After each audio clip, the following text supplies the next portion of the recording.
Suba ke 4 बजे the Raju तनमेन चाय की दुकान पर खड़ा था। उसके हाथ गरम केतल पकड़े हुए कान पर ही था।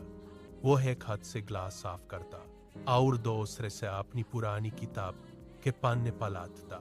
दूसरी तरफ आर्यन अपने तंदे एयर कंडीशन कमरे में महंगे स्मार्टफोन पर गाने खेल रहा था। ईगल दिन स्कूल में रिजल्ट का दिन था। प्रिंसिपल ने नोटिस बोर्ड पर लिस्ट चिपकाई। सबकी धड़कनें तेज थी। राजू के नाम के आगे बड़े अक्षरों में फर्स्ट रैंक लिखा था। आर्यन ने अपनी आंखें माली, पर उसका नाम फाइल होने वालों की लिस्ट में इंसाफ से नहीं था। आर्यन का चेहरा बिल्कुल सफेद पड़ गया। टीचर ने आर्यन के कंधे पर हाथ रखा और कहा, अमीर या गरीबी से फर्क नहीं पड़ता। आर्यन ने उस दिन अपना फोन ड्रॉवर में बंद कर दिया। उसने समय लिया ताकि ये पैसे से नहीं, मेहनत की लकीरों से मिलती